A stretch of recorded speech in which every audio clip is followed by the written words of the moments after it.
Bonjour Michel Vol. Bonjour Thibault Liorade. Vous êtes coprésident de l'Institut de l'économie et je vous reçois à l'occasion de la parution de cet ouvrage, L'intelligence économique, publié par Xerfi et Debouc. Vous avez dirigé sa rédaction avec Claude Rochet.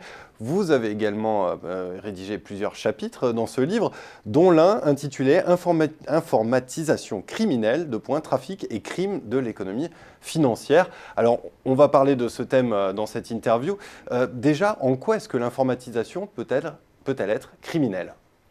Eh bien, tout simplement parce que c'est un outil puissant qui ouvre de nombreuses possibilités jusqu'alors inexistantes et que les criminels que ne retient aucun préjugé, ni le respect de la loi, ni le respect de la morale, sont évidemment les plus agiles à s'en emparer. Donc, comme toute innovation technique majeure, elle est utilisée d'abord, on pourrait dire, ou en priorité, ou de façon extrêmement habile par les criminels. Mais alors, quels sont les crimes que cette informatisation facilite? Alors, il y a d'abord le blanchiment. Quand vous êtes un criminel, vous avez énormément de liquidités qui vous sont procurées par la contrefaçon, le trafic des êtres humains, le trafic des armes ou de la drogue, etc. Bon. Et ces liquidités, vous ne pouvez pas les utiliser, par exemple, pour acheter une maison, parce que votre banquier va dire, mais d'où sortent tous ces billets de banque qui sont là? Donc, il faut arriver à les blanchir, à les faire passer dans des comptes d'allure légale. Présentable. Bon, voilà. Et effectivement, l'informatisation, en démultipliant les virements et les circuits financiers et en les entrecoupant de telle sorte que les pouvoirs des enquêteurs tombent dans le vide, facilite le blanchiment. Et en facilitant le blanchiment, elle encourage la corruption, puisque une personne sera d'autant plus facile à corrompre qu'elle saura qu'il est possible assez facilement de blanchir la valise ou la malle ou le container de billets qu'elle a reçu.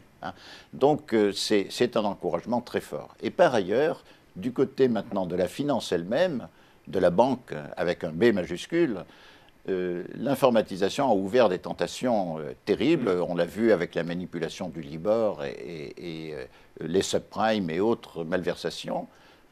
Le métier de banquier a été déserté, qui était l'intermédiation du crédit, a été déserté au profit de la production d'argent, alors que l'argent n'est pas un produit, non, de la production d'argent sous le principe pas vu, pas pris. Mais alors comment est-ce qu'on fait pour lutter contre ces crimes?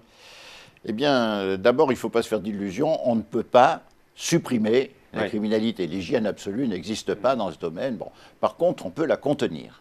Et pour pouvoir la contenir, il faut avoir premièrement des lois qui prennent en considération la nature du phénomène, donc qui soient bien adaptées à la situation d'une économie, d'une société informatisée.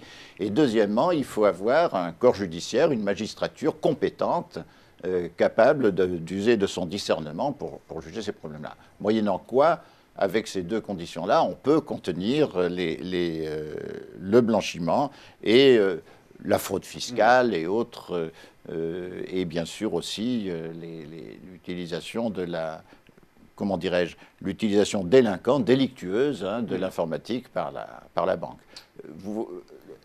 Un des indicateurs de la progression vers l'économie, c'est l'efficacité des instruments de lutte contre la prédation. Alors, tant qu'on n'aura pas mis une borne au trading de haute fréquence, qui est un délit d'initié systémique, tant qu'on n'aura pas, je dirais aussi, mis une borne aux rémunérations extravagantes des dirigeants, qui sont un des effets d'ailleurs du pourrissement de la banque. C'est à partir du moment où la banque a eu des profits extravagants que tout le monde a voulu avoir des rémunérations extravagantes. C'est une contamination. Bon. Eh bien, on pourra dire que l'économie n'aura pas été atteinte. Voilà, en tout cas, l'informatisation criminelle est un aspect à part entière de l'économie. La lutte contre l'informatisation criminelle. La lutte. Merci beaucoup, Michel Vol, de cet éclairage. Merci Thibault Liorade.